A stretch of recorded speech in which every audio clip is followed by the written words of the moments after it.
Hello and welcome to जी के injection. से दोस्तों, आज की इस वीडियो में हम बात करने वाले हैं ऑक्सफोर्ड में बनी कोरोना वैक्सीन का सफलतापूर्वक परीक्षण किया गया है, उसके बारे में हम यहाँ पर बात करेंगे दोस्तों। तो ऑक्सफोर्ड की जो कोरोना वैक्सीन है उसने फेज़ 2 का ट्रायल कंप्लीट कर लिया और बहुत ही पॉजिटिव रिजल्ट मिले हैं दोस्तों इसके।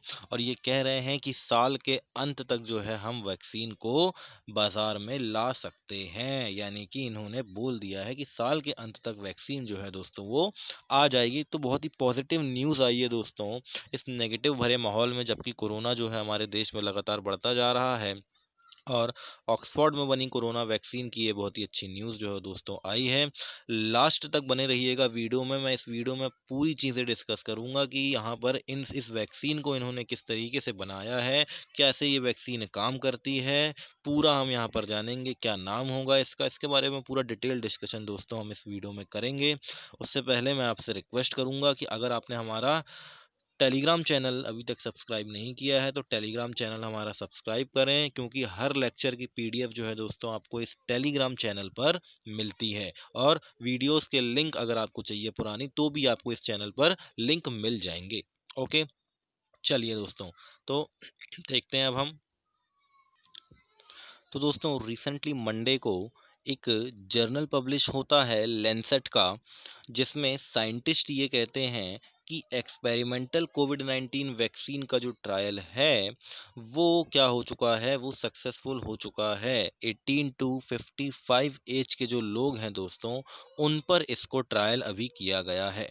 ठीक है, क्या बोल रहा हूँ मैं, 18 टू 55 जो एज के लोग हैं वहाँ पर इनका जो इम्यून रिस्पॉन्स है ये बहुत ही अच्छा यहाँ पर देखने के लिए मिला है इस वैक्सीन को ट्राई करने के बाद।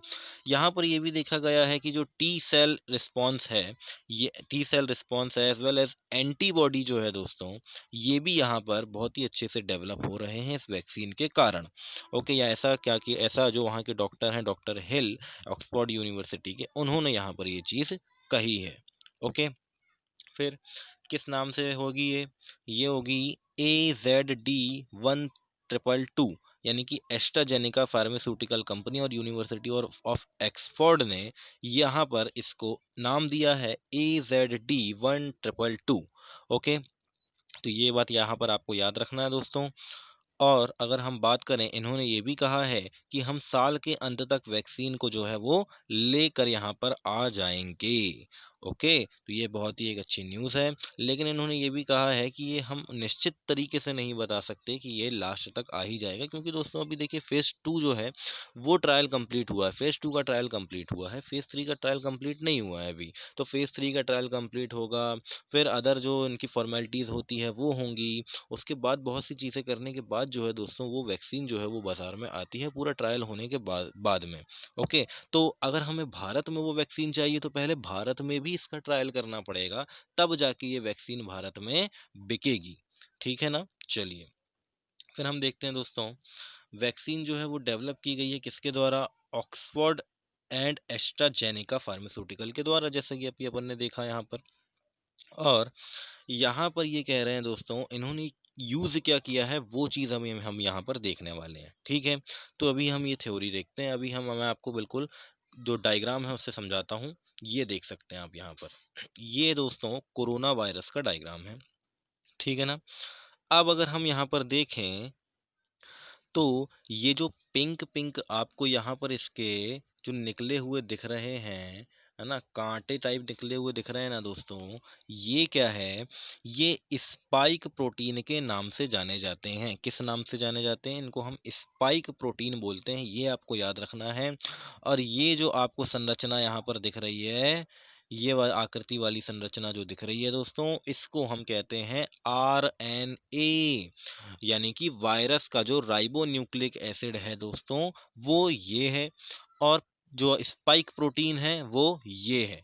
तो कोरोना वायरस जब हमारे शरीर में बैठता है, कोरोना वायरस जब हमारे शरीर में आता है तो वो किसके द्वारा प्रवेश करता है? वो स्पाइक प्रोटीन के द्वारा हमारे शरीर में प्रवेश करता है।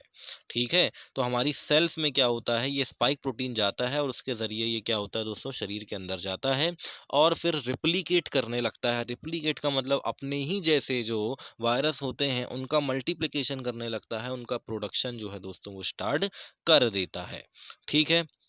तो ये हो गई कोरोना वायरस की बात। अब दोस्तों इन्होंने क्या किया है, देखिए जनरली अगर हम बात करें वैक्सीन की, तो वैक्सीन में क्या बोला जाता है? वैक्सीन में बोला जाता है कि जो भी वायरस है, उस वायरस को मृत अवस्था में, यानी कि वो रेप्लिकेट ना हो पाए, इस तरीके से वो क्या कर दें, फिर हम उसके शरीर में डाल दें, व्यक्ति के शरीर में डाल दें, जिससे कि उसमें इम्यूनिटी डेवलप्ड हो जाए, एंटीबॉडी डेवलप्ड हो जाए, ताकि जो एक्टिव कोरोना वायरस है अगर वो अटैक करे तो वो उसके खिलाफ रिस्पॉन्स कर सके, है ना? ये कहलाता है। लेकिन अगर हम बात करें, यहाँ पर इन्होंने कोरोना वायरस यूज़ नहीं किया दोस्तों, ठीक है? यहाँ पर इन्होंने यूज़ किया है एडेनो वायरस। कौन सा वायरस? एडेनो वायरस यहाँ पे यूज़ किया है, जो इसकी फ़ोटो आप यहाँ पर स्क्रीन पर देख सकते हैं। तो दोस्तों ये जो एडेनो वायरस होता है, ये चिंपांजीज़ में पाया जाता है। चिंपांजीज़ को जो सर्दी, ज़ुकाम वगैरह जो फ्लू होता है, उसका वायरस जो है दोस्तों, वो यहाँ पर यूज़ किया गया है। क्योंकि आप यहाँ पर देख सकते हैं, स्पाइक प्रोटीन इसमें भी है ना? ये दिख रहा है ना आपको? यहाँ पर स्पाइक प्रोटीन यहाँ पे भी पाया जाता है। तो यहाँ पर अगर हम बात करें इस प्रोटीन को, सॉरी इस वायरस को मृत अवस्था में, यानी कि इसका जो बिल्कुल अपन बात करें मॉडिफाइड रूप में, है ना? इसका जो आरएनए होता है, राइबोन्यूक्लिक एसिड जो है दोस्तों, इसका बहुत ही मॉडिफाइड तरीके से, इसको बहुत मॉडिफाई करके यहाँ पर मृत अवस्था में, और ये रिप्लिकेट ना कर पाए, ऐसी स्थिति में मानव के शरीर में डाला गया। अब डालने के बाद क्या किया गया? डालने के बाद वहाँ पर देखिए, यहाँ पर भी स्पाइक प्रोटीन है ना? तो वो स्पाइक प्रोटीन इतना मजबूत नहीं है कि वो व्यक्ति को संक्रमित कर दे। तो वो व्यक्ति के शरीर के अंदर गया, और व्यक्ति के शरीर ने, क्योंकि वो उससे ज़्यादा इम्यूनिटी थी उसके पास, तो वो उसने क्या किया, उसको जो है उसके खिलाफ एंटीबॉडी डेवलप करके उसको जो है दोस्तों वो नष्ट कर दिया। तो अब क्या किया गया, लोगों के ऊपर कोरोना वायरस का अटैक कराया गया। तो कोरोना वायरस भी उनके ऊपर अटैक नहीं कर पाया। क्यों नहीं कर पाया? क्योंकि स्पाइक प्रोटीन को, ध्यान से देखिएगा, स्पाइक प्रोटीन को खत्म करने के लिए उनके पास एंटीबॉडी जो है दोस्तों वो बन चुके थे। ठीक है? एंटीबॉडी जो है वो बन चुके थे। अब देखिए, कोरोना वायरस को अगर डाला जाता है मृत अवस्था में, तो अब अगर अगर हम मान लें कि कोरोना वायरस है, ठीक है? अब कुछ दिन तक तो ठीक है, उसने वायरस ने, जो मृत अवस्था वाले वायरस है, उसने कुछ किया नहीं। लेकिन हो सकता है कि अगर दोबारा दूसरा कोरोना वायरस अगर आपके पास अटैक कर दे, और आप एंटीबॉडी डेवलप ना कर पाएँ उतने टाइम तक, तो कोरोना वायरस जो है दोस्तों वो आपको हार्म कर सकता है। लेकिन यहाँ पर इसमें एंटीबॉडी डेवलप हुए, और एंटीबॉडी डेवलप होने के बाद कोविड-19 का जब अटैक कराया गया, तो वहाँ पर कोविड-19 का असर नहीं हुआ, क्योंकि एंटीबॉडी जो है दोस्तों वो पहले से उनके शरीर में डेवलप हो चुके थे इस प्रोटीन के खिलाफ, स्पाइक प्रोटीन के खिलाफ। ठीक है? और हम जानते हैं क्या, कि जैसे कोरोना वायरस है, मृत कोरोना वायरस को आपके शरीर में डाला गया, तो भई ज़रूरी थोड़ी है कि आपको कुछ नहीं होगा, क्योंकि वो तो पता ही है कि कोरोना वायरस जो है वो लोगों को नुकसान पहुँचा रहा है ना? ऐसे में ये जो वायरस है दोस्तों, चिंपांजी में जो पाया जाता है, ये मानव को कहीं से भी नुकसान नहीं कर सकता। अगर आप एक्टिव भी डाल दें वायरस, तो भी ये नुकसान नहीं करता है। इसीलिए यहाँ पर इसको मॉडिफाइड तरीके से बिल्कुल यहाँ पर करके डाला गया है, ताकि बहुत ही अच्छे तरीके से हम यहाँ पर इम्यूनिटी जो है वो डेवलप कर पाएँ, और इम्यूनिटी डेवलप हुई भी है।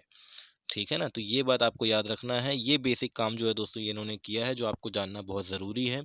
बाकी की इन्फॉर्मेशन आपको काफ़ी अखबारों में मिल जाएगी, और बाकी जगहों में मिल जाएगी। ठीक है ना? देखिए, फिर यहाँ पर अगर मैं बात करूँ दोस्तों, तो यहाँ पर बोला गया है कि फ़ेज़ 3 के ट्रायल के लिए ये जाएँगे ब्राज़ील, ओके? क्योंकि देखिए, अभी इन्होंने अपने देश में ट्रायल किया है, ठीक है? अब क्लाइमेटिक कंडीशंस बदलने के साथ-साथ क्या इनकी वैक्सीन काम करती है, ये भी इन्हें देखना पड़ेगा। तो 5000 वॉलंटियर्स इन्होंने चुने हैं, ब्राज़ील में टारगेट किए हैं, जिसमें ये ट्रायल करेंगे, और साउथ अफ्रीका में भी अभी इनका ट्रायल जो है दोस्तों वो चल रहा है। ठीक है ना? तो स्पाइक प्रोटीन आपको जानना बहुत ज़रूरी है कि ये क्या है, ठीक है? चलिए फिर देखते हैं, हमारा जो सीरम इंस्टीट्यूट ऑफ इंडिया है दोस्तों, okay, serum institute of India, इसके बारे में ये याद रख लीजिए कि इसका जो हेड क्वार्टर है, ये कहाँ है? पूना में है। ये पूना में स्थित है, ध्यान रखिएगा, सीरम इंस्टीट्यूट ऑफ इंडिया। और ये पूरी दुनिया में सबसे लार्जेस्ट वैक्सीन प्रोड्यूसर है, इस बात का आप याद रख लीजिए। सबसे ज़्यादा डोज जो वैक्सीन की डेवलप करता है, वो सीरम इंस्टीट्यूट ऑफ इंडिया ही करता है। ठीक है?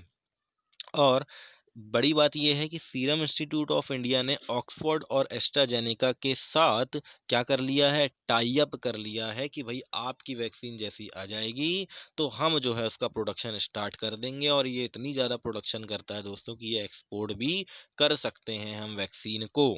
ठीक है, तो मिलियंस ऑफ डोसेस इन्होंने बना दिया है, प्लान कर लिया है कि हम जब वैक्सीन आने के बाद बनाएंगे। लेकिन यहाँ पर दोस्तों जब तक भारत में ट्रायल नहीं होगा तब तक ये ध्यान रखिएगा कि सीरम इंस्टीट्यूट ऑफ इंडिया बनाएगी तो, लेकिन भारत के अंदर जब तक ट्रायल नहीं होगा तब तक वो भारत के अंदर यूज़ नहीं की जा सकेगी। तो ये भी आपको याद रखना है। और 3 महीने जो हैं अभी लगेंगे और, है ना? उसके बाद फिर इसका पता चलेगा कि इनको मैन्युफैक्चरिंग लाइसेंस मिलता है कि नहीं। ठीक है, मैन्युफैक्चरिंग लाइसेंस मिल जाएगा तो फिर ये प्रोडक्शन जो है वो स्टार्ट कर सकते हैं। अगर वैक्सीन का सफल परीक्षण पूरा फ़ेज़ 3 का भी हो जाता है, उसके बाद जो इन फ़ॉर्मेलिटीज़ है वो सब होने के बाद भी अगर उनका हो जाता है तो सीरम इंस्टीट्यूट ऑफ इंडिया यहाँ पर वैक्सीन जो है स्टार्ट कर सकता है। ठीक है, और लो और मिडिल इनकम जो कंट्रीज़ है दोस्तों उनको हम एक्सपोर्ट भी कर सकते हैं। ठीक है, एक्सपोर्ट भी यहाँ पर हम कर सकते हैं जो लो और मिडिल इनकम कंट्रीज़ हैं। ओके, उनको हम यहाँ, और सीरम इंस्टीट्यूट ऑफ इंडिया जो है दोस्तों ज़्यादा महंगी वैक्सीन नहीं बनाता है, ये भी आपको याद रखना है। ठीक है, तो ये पूरा वैक्सीन के बारे में था दोस्तों। मैंने आपको वायरस के बारे में भी बताया कि वायरस जो है वो किस तरीके से काम करता है और किस तरीके से नहीं करता है, तो ये बात आपको याद रखना है। अगर आपको वीडियो अच्छी लगी हो तो कृपया वीडियो को लाइक कीजिए, शेयर कीजिए, चैनल को सब्सक्राइब कर दीजिए और बेल आइकन को प्रेस कर दीजिए ताकि आगे आने वाली जितनी भी अच्छी वीडियोज़ हैं उनका नोटिफिकेशन टाइम टाइम पर आपको मिलता रहे।